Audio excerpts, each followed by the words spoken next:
Você sabe que esse é um assunto muito preocupante, a nossa mente e controle da mente, né? Existe pessoas que escrevem sobre pensamento positivo. Biblicamente, pensamento é isso. Deus quer que a gente tenha pensamento positivo. Só que o pensamento positivo deles é para resolver as situações. Não, a solução a gente tem em Jesus. Você pode ter o pensamento positivo que quiser e não vai mudar as coisas, né? É claro que ajuda, mas não vai mudar em termos espirituais. Mas quando nós vivemos com Jesus, nós entramos com Jesus, o desejo dele é que a gente tenha pensamentos excelentes. E quantas pessoas sofrem? A minha pergunta a você é o seguinte: como é que você lida? Você tem ansiedade? Seu coração vive acelerado? Você já acorda acelerado, né? Você deita, vive o dia acelerado, deita acelerado, acorda de madrugada, assim, a sua mente está o tempo todo. Como é que é? Como é que você lida com isto? É isso que realmente a gente vai ter que enfrentar, já que diz que no mundo a gente vai ter aflições, vamos viver dessa forma? Ou Deus tem saída para isso? Ele pensou nisto. Será que Deus pensou nisto? Vamos ver? Quero que você leia só parte do texto, né? E já preguei sobre esse texto, vamos ver de uma forma diferente, sempre é novo. Filipenses 4, de 4 a 9, eu quero que você leia comigo, eu quero ouvir sua voz, mas você ao ler também o seu coração ouve, tá bem? Vamos lá? Alegrem-se sempre no Senhor, novamente direi, alegrem-se. Vai prestando atenção no que está dizendo, né? Alegrar sempre. E aí, se você não entendeu, eu vou repetir, alegre-se, né? Bem diferente da vida de ansiedade e angústia. E diz mais, seja a amabilidade de vocês conhecida por todos, perto está o Senhor. Não andem ansiosos por coisa alguma, mas em tudo, pela oração e súplicas e com ações de graças, apresentem seus pedidos a Deus. E a paz de Deus, que excede todo o entendimento, guardará os seus corações e as suas mentes em Cristo Jesus. Finalmente, irmãos, pensamento positivo agora, do ponto de vista de Deus. Vamos lá? Tudo o que for verdadeiro, tudo o que for nobre, tudo o que for correto, tudo o que for puro, tudo o que for amável, tudo o que for de boa fama, se houver algo de excelente ou digno de louvor, pensem nessas coisas. Tudo que vocês aprenderam e receberam, ouviram e viram em mim, ponham-no em prática, e o Deus da paz estará com vocês. Não basta ser ouvinte, não basta ter conhecimento, eu preciso ir além disso, eu preciso pôr em prática. Por isso eu tenho dito para vocês, por isso eu termino a mensagem falando com vocês, qual é a decisão que você toma hoje? O que você vai fazer com isso que Deus põe no seu coração e te apresenta? Eu espero que ao final, também no desafio de hoje, que você possa tomar decisões e fazer esses passos, seguir esses passos da prática. Esses 6 versículos contêm a fórmula de Deus para você proteger a sua mente e fugir, e também proteger o seu coração e fugir da ansiedade que a vida tenta colocar para a gente todos os dias. Você precisa entender assim, a Bíblia diz, você não está vendo Satanás?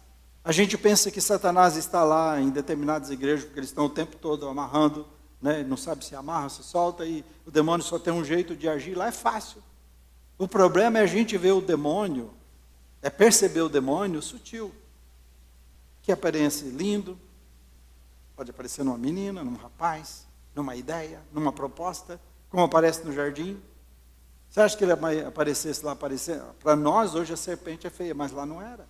A mulher teve uma conversa normal, deveria ser linda, um dos mais bonitos, ela foi amaldiçoada, depois de uma conversa, olha, pera lá, como foi que Deus disse? Não estava ninguém endemoniado, não. O problema era as ideias endemoniadas, as propostas de demônio, esse era o problema. Então, Satanás está tão envolvido, a Bíblia diz para a gente não ignorar os seus desígnios, ele tem projeto como Deus tem. O projeto dele é destruir, é matar. É isso que ele veio, roubar tudo que é de bom na vida. Por isso que as pessoas estão vivendo cada vez mais ansiosas. E inclusive a igreja de Jesus, que devia estar livre. E quando o texto fala de guardar a mente e coração, está ligado a pensamentos, por ele fala mente e coração, está falando de pensamentos e de sentimentos. Os pensamentos, quando a gente olha e entende um pouco mais, eles são como sementes que são plantadas na mente. Isso, sementes. E então a ideia é o seguinte: com aquilo que você ocupa a sua mente, aquilo que está plantado todos os dias, é isso que vai florescer, é isso que vai crescer, e automaticamente nós vamos nos tornar dependentes disso que nós estamos plantando. A gente vai colher, vai viver disso. Se são negativos, então nós vamos viver uma vida negativa. Se nós temos uma perspectiva péssima da vida, da situação, do casamento, dos negócios, de tudo, de nós mesmos, é isso que vamos viver. Então nós nos tornamos o que nós pensamos. Por isso é um problema da mente aqui. É disso que ele está falando. Então, a gente sempre olha para a ansiedade, mas a questão toda, quando você olha, ele está falando de mente e coração. E as respostas de Deus, essas coisas acontecem aí. Por isso Deus tem soluções para mim e para você. Nós somos a geração da síndrome do pensamento acelerado. Isso não está comprovado cientificamente ainda, mas esse psiquiatra tem escrevido muito a respeito e as pessoas têm entendido e adotado o SPA, que eles falam que é a síndrome do pensamento acelerado. Ele descreve que é um fenômeno psicológico caracterizado pela aceleração dos pensamentos, o aumento da ansiedade e a dificuldade que as pessoas têm de concentração hoje. Então, segundo ele, é causado pelo excesso de estímulos que nós temos. Você tem coisas mais sérias para fazer e você fica preso, né? Tudo que você faz, se eu não tomar cuidado, eu quero aproveitar todo segundo. Eu entrei no carro, tem que ouvir uma mensagem, tem que ver uma coisa, ouvir mensagem que eu digo, pregações, culto, alguma coisa. Parece que é assim, estamos o tempo todo. Você vai no banheiro, também tem que fazer mais alguma coisa. Você vai para o quarto, tem que fazer mais alguma coisa. Onde você está indo? A gente está assim, a gente não para, não desliga. Saudade do sítio. De vez em quando eu vejo alguém lá, estou aqui, né, curtindo as galinhas. Oh, Jesus, né? A plantação, não tem mais nada na vida, mais nada para preocupar. Que é a coisa da criança. A criança, quando está naquela idade da inocência, é isso aí, ela é feliz. Amanhã, depois, ela não tem nem senso disso. E a gente que vai crescendo, vai virando o que a gente vai virando. Então, ele diz assim, que a gente fica com uma falta de controle sobre os pensamentos. Aí você já nem consegue. E automaticamente, os nossos sentimentos. Você vai no WhatsApp agora, você vai ver lá, você quer ouvir em 1 ou em 2? Vocês sabem disso, né? Imagino. Sabe o que é ouvir no 2? É o dobro, parece que é o dobro da velocidade. Se a pessoa mandar uma mensagem curta, você já põe no dobro e ouve. Nós estamos assim. E quantas mensagens que chegam? No YouTube é a mesma coisa. Vou ouvir uma palestra aqui, o culto de domingo, o pastor vai pregar. Deixa eu acelerar em 2 aqui, para ver se eu pego mais ou menos aí algumas coisas. E não é um problema de você acelerar, acho que é bom, a gente pode aproveitar o tempo. O problema é se a gente entrar nessa aceleração e a gente perder o controle. Cada dia mais a gente está sendo atacado por todo tipo de informações e de coisas acontecendo. Também nós somos a geração da depressão. Na pesquisa da Organização Mundial da Saúde, o Brasil é um dos lugares que mais sofre com isso.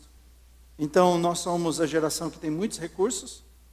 Acho que quem devia viver deprimida eram as mulheres e pessoas do passado, não de hoje. Aquilo sim é um sofrimento danado, né, que as pessoas tinham no passado. Falta de tudo. Tem que se virar com 10 filhos para cuidar, né? Mas hoje, quanto mais conforto a gente tem, mulheres e os homens com seus problemas também, todos. Estou dizendo que não era brincadeira para a mulher naquela época, né? Como sofriam. Então, naquela época era a época da pessoa ficar mal, né? Mas é assim, nós temos recursos, nós temos conforto, nós temos mais possibilidades, mas nós somos mais agitados e mais angustiados todos os dias. É verdade ou não é? A vida não devia ser mais leve para a gente? Sabe o que eu tenho que fazer o tempo todo comigo? Aí você vai saber agora, não te contei. Eu chego, quando eu vou na casa do meu filho, há uma concorrência com as crianças sempre, né? Que elas querem brincar, querem conversar, e a gente tem que conversar com eles também. E o tempo todo que eu fico olhando, eu falo, Senhor, não me deixa perder isto. Porque hoje a minha netinha está dizendo, vovô, deixa eu te mostrar a dança que eu aprendi, deixa eu mostrar o desenho que eu fiz, vovô, e as imaginações. Vai chegar um dia que isso não vai ter. Eu vou querer, mas são grandes. E é disso que eu estou dizendo, a gente vai perdendo as coisas legais. Agora elas estão na simplicidade e estão brigando com esse tempo que a gente tem. E aí você fala, não, eu tenho que conversar coisa séria, eu tenho que não sei o quê. E aí você perde. Está vendo como a gente vai perdendo as coisas gostosas? Então o tempo todo eu estou olhando assim e falo, Senhor, não me deixa perder. Vovô, não sei o que, faz isso. Ok, eu vou dançar agora. Olha o desenho que eu fiz para você. Essas são as coisas da simplicidade da vida que a gente não pode perder. E a gente vai acabando acelerando a nossa vida. E aí vai deixando de perceber. A gente não tem controle e vai deixando de perceber essas coisas importantes. Só estou dando um exemplo, né? Então o que vemos na palavra de Deus aqui, que nós lemos, é que uma vida desse jeito não combina. Não combina com você e comigo. Não foi isso o projeto dele. Nós fomos recriados em Jesus. Se o trabalho é na mente, a transformação que é feita, a Bíblia fala pela renovação. O Romanos está dizendo, rogo-vos que sejam transformados pela renovação da mente. A mudança que nós temos em Jesus, quem vai ver verdades básicas, logo, logo vai ver, a mudança de Jesus é metanoia. É metanoel, é uma mudança da mente. É aqui que acontece a transformação. É aqui que começam todas as coisas. Então nós fomos recriados para ser novas criaturas, para viver vida de alegria. Isso que nós lemos no texto. O plano de Deus, pode pôr esse slide, o próximo. O plano de Deus não é vivermos uma vida de angústia, de amargura, com preocupações ansiosas, porque não é só a ansiedade. Se algumas pessoas dizem assim, se eu não tiver uma ansiedade normal, a gente não levanta, a gente não faz as coisas. Não, aqui, ele não está dizendo só de essa. Aqui é uma preocupação é normal, mas uma preocupação ansiosa, tá? Eu falei errado, é que usaram ansiedade, mas na verdade a palavra seria, você tem preocupação pela vida normal, não há nenhum problema. Mas quando é uma preocupação ansiosa, que traz medo, que traz angústia, que paralisa, é o problema. Então o plano de Deus não é vivermos assim, vida amargurada, com preocupações. Ele está dizendo de viver uma vida de alegria sempre. Como é que dá, irmão? Como é que eu e você podemos viver uma vida de alegria sempre? E ele está dizendo assim, isso significa que são alegrias em todos os momentos. Eu estou feliz em Deus. Então isso tem que ser uma decisão que você e eu tomamos. Também um aprendizado, mas é uma questão de fé, de confiança. Para viver uma vida de alegria, ele está dizendo aqui, é no Senhor, é no poder de Deus. A fonte de alegria é o Senhor. Qual é o problema da frustração das pessoas? Porque eles estão tentando alegrar-se e dependente de pessoas, de negócios, de sucesso, das coisas que ele estabeleceu, e por isso muitas pessoas estão frustradas. Quem sabe você que está me assistindo online agora, ou você que está aqui, também esteja frustrado, porque você está decepcionado com o que você projetou para a sua vida, e essas coisas não te trazem alegria. E pode ser que a frustração é até pela família. Você sonhou que a mulher seria tudo, ou o marido, e os filhos. Aí você se encontra, é igual comprar cachorrinho, né? Que legalzinho, vamos aí, começa a dar trabalho. Todo eu, meu Deus, e agora o que eu faço? Cuida. É isso aí. Encara que a sua responsabilidade. Porque não é fácil. E aí a gente tem que entender. A alegria diária depende das coisas, dessas pessoas, de coisas que não podem preencher. Não pode satisfazer. A fonte está errada. A fonte é ineficaz. A Bíblia diz que o Espírito Santo é alegria. Amém? Quando a gente fala de vida cedo, o Espírito Santo, nós temos que pensar nisso aqui. É uma vida que é dirigida por Ele. Em que nós somos dominados por Ele. E Ele é alegria. Então, se você tiver uma vida controlada pelo Espírito Santo, você vai viver uma vida de alegria. Se você não está vivendo uma vida de alegria, você está controlado por você mesmo, pelas suas percepções da vida. E essa é a sua fonte, por isso você está triste e amargurado. Diz que Ele derrama alegria no nosso coração. Por isso que Ele está ordenando, alegre-se sempre. Alegre-se sempre, porque a fonte é a fonte que é inesgotável. Ele diz assim, aqueles que receberem a Jesus, o Espírito Santo na sua vida, diz que do seu interior iam jorrar rios de água viva. Amém? Porque muitas pessoas, o que flui do seu interior são rios de tristezas, de amargura, de decepções. porque não entendemos esse relacionamento de ter com Deus, de buscar nele e de ser consciente disso. Deus me chamou e me comprou para ter uma vida de alegria. Então, esse é o padrão de Deus, esse é o plano de Deus, se você quer viver uma vida assim, longe da frustração e da tristeza. Então, não tem a ver com Deus, não tem a ver com essa vida, essa angústia não tem a ver, ou a tristeza não tem a ver com aquilo que Deus planejou para você. Então, se é uma decisão, você tem que dizer assim: eu não aceito isto. Tem gente que é permissivo num monte de coisa, num relacionamento que faz muito mal, mas continua, não diz não. Não tem jeito, irmãos, é cisão, é cirurgia. Com as finanças, está uma bagunça, coisa não muda, não chegou àquele ponto de dizer assim: não, isso não pode. É a pessoa que está drogada, eles vão, prendem, levam para os lugares, não adianta. Tem que esperar o dia que a pessoa chegar e dizer assim: eu sei que eu estou na pior, eu sei que eu preciso mudar, eu peço ajuda, me socorram. Então você leva a pessoa, eles vai deixar no lugar lá, e ele vai por si só, se não mexer com isso. Então é uma decisão que a gente precisa, no poder de Deus, de entender assim: a minha vida não foi chamada e nem comprada para ser assim. Deus te fez perfeito, amém? Fala assim: Deus me fez perfeito, perfeita. O seu chamado e vocação é para viver uma vida nova.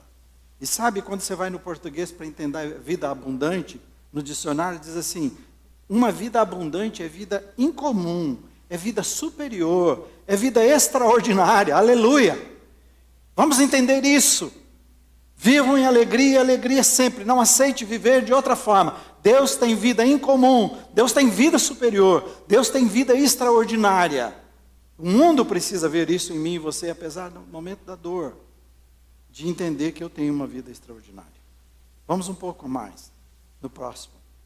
Para a vida se tornar leve, sem angústia, é preciso a gente ser amável com as pessoas, que o texto está dizendo.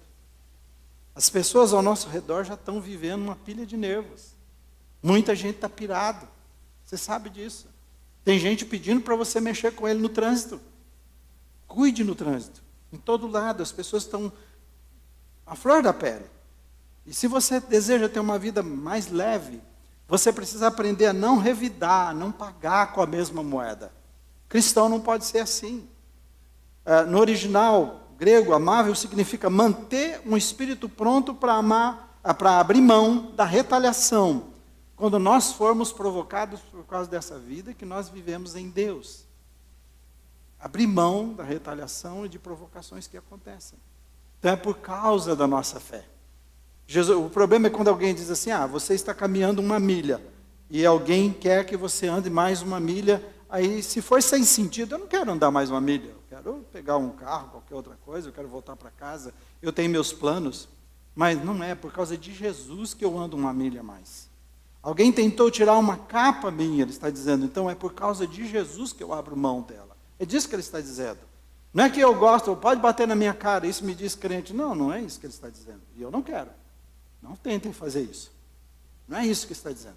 Mas se por causa de Jesus, ele fala, você tiver que abrir mão dos seus direitos, então tem um propósito. E ele está chamando, seja amável. Em outras palavras, seja um agente da paz. Seja um pacificador. Foi para isso que Jesus nos chamou.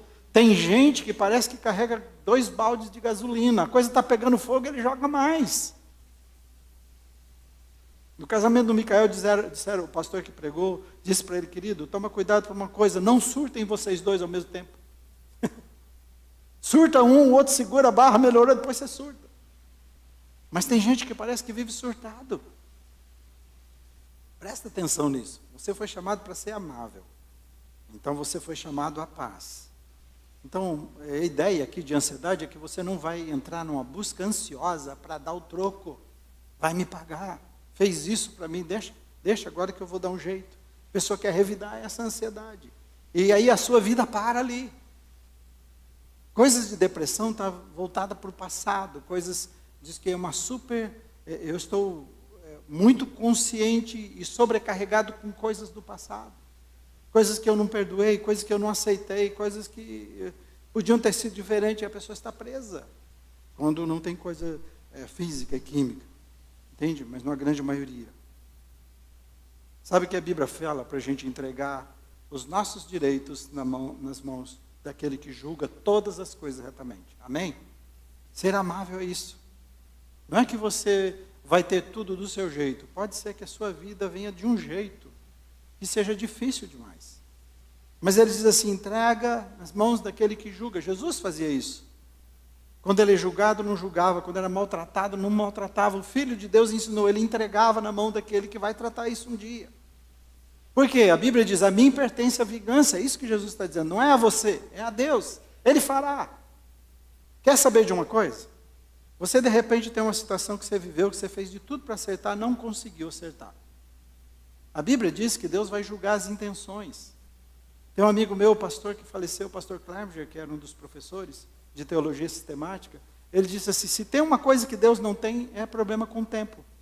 Ô gente, vamos fazer rápido. Deus é eterno, a eternidade está na mão dele. Então ele vai me pôr sentado com você, se eu te magoei, se eu te ofendi, se eu fiz uma coisa que parecia legal, mas Deus sabe que a intenção foi má, ele vai pôr nós dois sentados e vai passar o filme e vai mostrar. Deixa eu mostrar, Eva, qual era a intenção do pastor Israel a hora que te falou aquilo. Para você parecia que era legal, mas ele tinha uma má intenção. Ele estava querendo enganar você, mentir para você. Só para você conseguir fazer aquilo que ele gostaria que você fizesse na igreja, por exemplo. Entende? Essa é a ideia. Ele vai julgar intenções. Deus é assim. Então não se preocupem. Estão fazendo mal. Não, ele vai fazer tudo isso. Vai pôr todo mundo de frente. E no grande tribunal. Só que se eu tiver Jesus, tudo está apagado. Mas a gente vai ter que conversar sobre as coisas. Porque é assim que funciona. Essa ideia de perto está o Senhor é maravilhoso. Porque o que ele está dizendo? Olha, faça isso, seja amável, porque perto está o Senhor. O que ele está dizendo? Querido, para de ficar olhando para o aqui e o agora. Para de olhar para essas dificuldades, essas situações e o que estão fazendo. Perto está o Senhor, está dizendo assim, viva na perspectiva do novo céu, da nova terra, daquilo que Ele tem para você, do futuro. Deixa a sua vida aqui agora, ser influenciado por aquilo que ainda virá. Aí sim a nossa mente vai encontrar a paz que precisa, porque a situação aqui fechou, mas eu estou vivendo na perspectiva do que virá. Nós não somos aqueles que vivem pelo que vemos, nós nos movemos pelo invisível. É assim que Abraão levou a sua vida. Então, coisas da sua angústia, pode ser que você seja alguém que está deixando a situação mais grave onde você está, no meio que você vive. Então, cabe a você construir um ambiente amável, de perdão, de aceitação em torno da sua vida. É isso que vai mudar. Aquilo que você quer que os outros façam, faça você. E eles farão. É sempre assim. Você vai para alguém que é distante, um dia você leva um presente, ou convida para um almoço, aquela pessoa começa a te orar diferente, sente tão amado e vai te responder da mesma forma. Normalmente é assim. Você vai ter os ingratos também, mas a maioria não é. Aquilo que você quer que façam para você, faça. Então seja alguém que amável, com quem não merece, inclusive, principalmente. Misericórdia, né? Falar amém é difícil, né? Fala misericórdia, Senhor Jesus. Vamos lá? O texto nos proíbe, nesse próximo, dizendo para não andarmos. É uma proibição. Não é uma palavra, olha, se der, não. Não andem. Não é assim, filho, se você puder, vem aqui. Falo, não, fica aí, sente-se aí. É mais ou menos essa ideia. Não vai levantar agora, vai ficar aí. Mais ou menos isso. Porque está corrigindo. A ansiedade aqui é falta de confiança na proteção e no cuidado de Deus. Esse é o problema. Mateus 6,25, Jesus está dizendo assim, não se preocupem com a vida diária. Se vocês terão o suficiente para comer, se vai ter o que beber, se vai ter o que vestir. Ele diz, a vida não é mais que a comida. O corpo não é mais que a roupa. Então, a preocupação ansiosa é para as pessoas que não têm Deus, quando você olha nesse texto, quando você lê mais. Porque quem tem Deus sabe como é que Ele é. A primeira coisa que Ele sabe, primeiramente você sabe do seu valor. Está ouvindo isto? Ele diz, vocês não valem mais? Ora, se eu que dei a vida, se você tiver que escolher entre salvar a vida ou salvar a roupa do seu filho, na hora que está queimando, você vai pegar o seu filho ou vai pegar a roupa? Parece que é essa a ideia. Não, eu preciso da roupa, eu preciso... Não, filho, esquece isso. Salva a criança. Deus está dizendo, a sua vida vale mais que tudo. Agora você vai ter roupa, essas coisas, a gente se vira. O importante é a vida. Então Ele está dizendo, vocês valem mais que tudo isso. Vale mais que animais. Você já viu algum pássaro, algum passando fome ou morrendo por isso? Não, então, primeiramente a gente entende o valor. Quem confia em Deus depende de Deus para não viver ansioso, porque entende o seu valor. Quem sou eu diante de Deus? Segundo, ele está dizendo naquele texto lá que ele sabe que Deus é um Deus amoroso, é um pai. Eu não estou relacionando com Deus distante, um general, estou relacionando com um paizinho. Abba é a palavra para isso. Abba é paizinho querido, é esse jeito meigo e íntimo de falar com o pai. Ele diz, é desse que eu estou dizendo. E ele diz assim, que ele conhece tudo ao seu respeito, e ele vai providenciar todas as coisas. Nesse contexto, é Jesus falando, é promessa dele para a minha vida e a sua.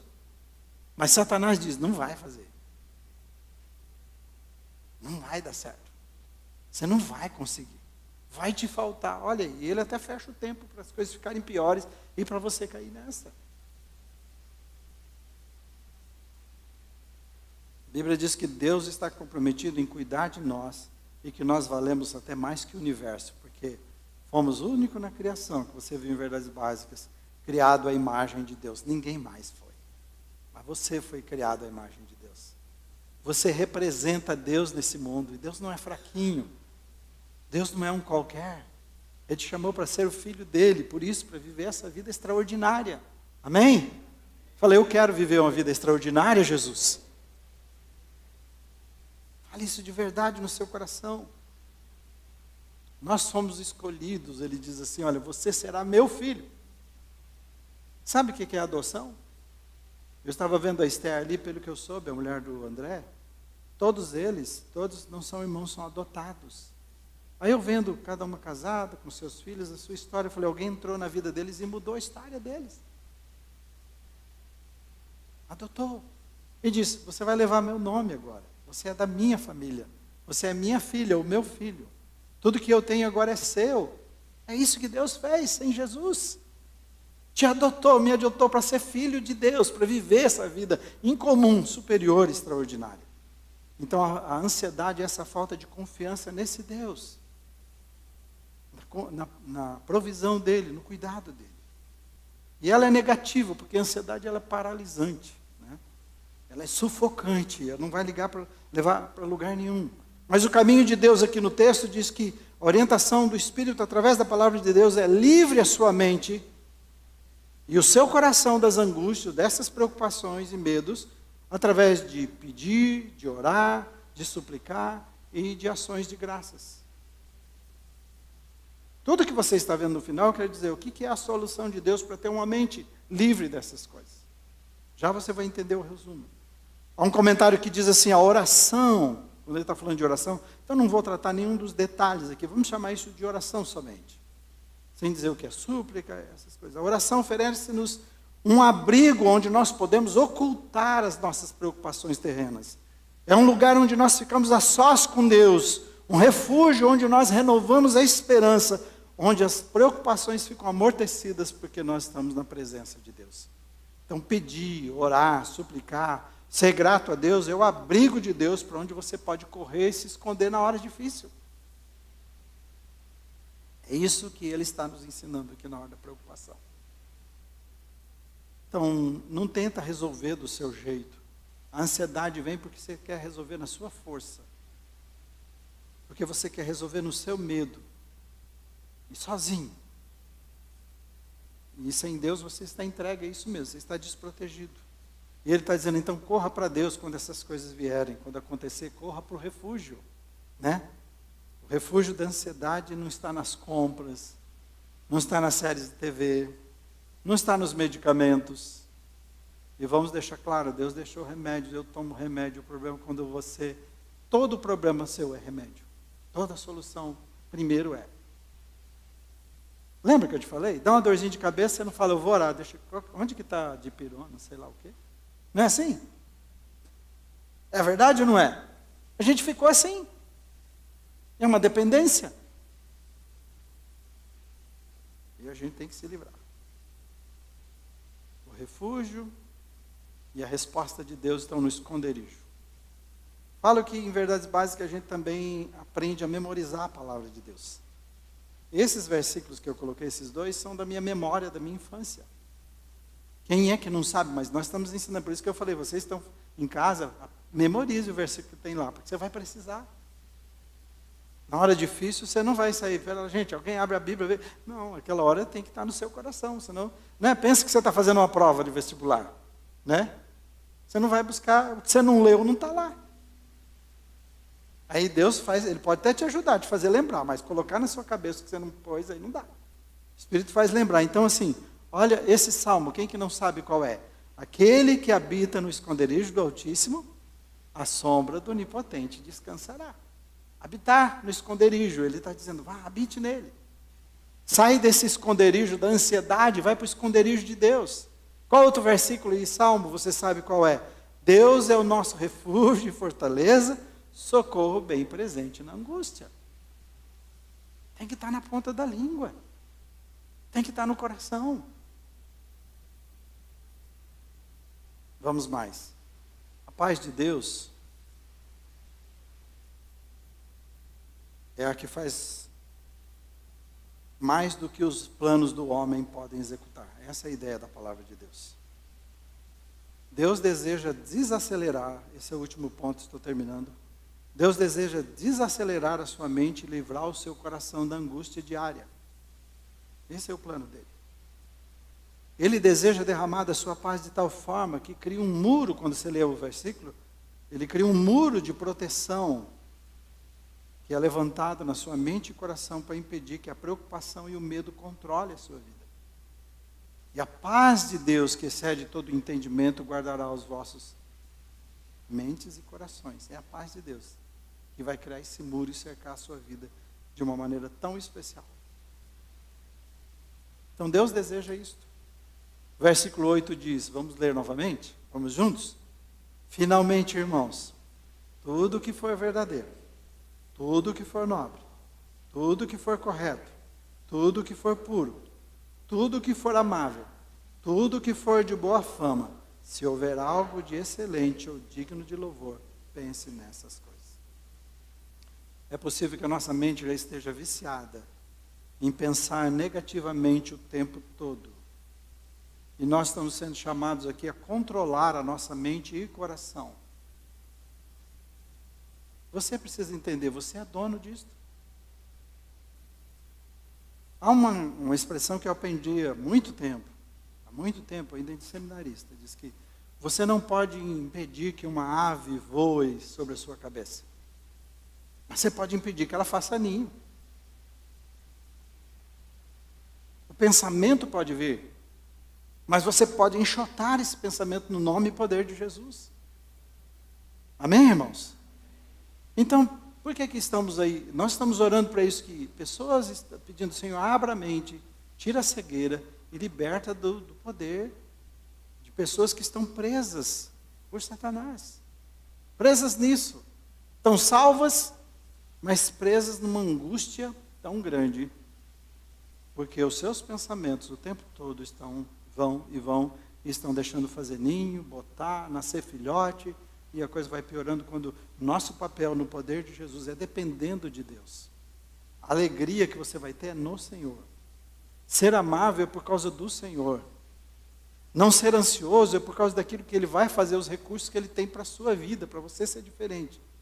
Então, deixa eu dizer uma coisa. Você precisa controlar os seus pensamentos. Como que a gente pode fazer? Algumas coisas, você pode ser seletivo nas suas conversas. Olha o que você conversa. As palavras produzem, elas têm poder, são sementes. Fale para o seu filho, você não presta, você vai ver o que vai acontecer. Você não sabe nada, não faz nada direito, é isso que nós estamos fazendo. Há um cuidado que a gente tem na frente das crianças, e algumas vezes até eu sou chamado a atenção, porque você está conversando normal, não estou com criança em casa, me dá uma... Opa, é mesmo. A conversa, os filmes, tudo que nós fazemos, todas as coisas que nós fazemos precisam ser pensados. Se a gente faz com uma criança, e tem que ser assim com a nossa vida espiritual. Com quem a gente conversa? Quem são as pessoas que estão enchendo a nossa cabeça? Quantos casamentos terminaram porque um amigo falou, cara, para de perder tempo, parte para outra. Pronto, já feito. Acabou. O que você lê, as séries que você segue, os livros, os materiais, o que você busca. Filho, não é Deus que vai fazer, é você. É você que vai dizer, chega. Chega de ser assim, não quero mais. Como Jacó, eu só te largo a hora que você me abençoar. E tem um sacrifício. Ele queria muito. Sua coxa foi deslocada. Um preço. É assim. E nós queremos ficar sentados na nossa redoma. O pastor faz uma pregação, manda de novo aí uns poderes mágicos e está resolvido. Não, meu filho, não tem isto. Quer mudar a sua vida? É uma decisão que você faz com Deus e acreditar na palavra dele e depender dele. Provérbios diz assim, como imagina em sua alma, assim ele é. Provérbios 23, 7. Os pensamentos vão fazer acontecer aquilo que a gente imagina, aquilo que a gente pensa. Nós somos produtos da nossa imaginação, dos nossos pensamentos.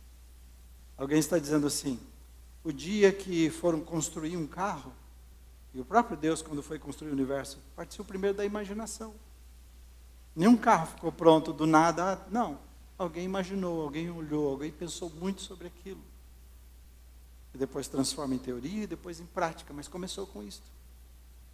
A Bíblia diz que o pecado na nossa vida começa assim. Por isso que a pessoa diz assim, não, eu estava indo, de repente eu fui lá e caí com ela, mas nem estava esperando. Mentira. Pecado é gestação. Quantas olhadas eu dei, quantos interesses eu tive, quantos pensamentos eu tive, até que um dia que concluiu. É assim, não tem essa brincadeirinha. Não cai nessa, irmão ou irmã. Pecado é gestação, é um processo que começa na mente, mas a bênção de Deus também é um processo. Ele não fez uma obra completa na sua vida, porque você não está nesse mundo aqui. Se você está achando que é para conforto e felicidade, você não está aqui para isso. Nós estamos aqui nesse mundo, porque a gente está num estágio para o lugar da felicidade eterna.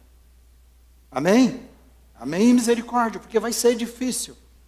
Mas você está sendo preparado para aquele lugar. Então, vença esse estágio no nome de Jesus. Tome decisões importantes na sua vida. Constantemente você tem sido alertado aqui por mim e por nós na igreja, que você precisa desenvolver uma amizade com Jesus. É uma decisão de andar diariamente com Ele, através da leitura, da oração, da meditação, da obediência. E a palavra de Deus diz assim, que habite ricamente em vós a palavra de Cristo. E quando ela habita o seu coração, ela vai permear todas as áreas da sua vida, porque ela habita ricamente no seu coração. Se você não aprendeu isso, está na hora. Volta para verdades básicas, em nome de Jesus, não importa quantos anos você tenha de igreja. De verdade. Vem lá, nós abrimos mais turmas. Vamos ler a palavra de Deus, vamos voltar para a palavra de Deus, vamos caminhar com Jesus, vamos renovar nosso conhecimento dele e tomar decisões para que nossos pensamentos e sentimentos sejam novos.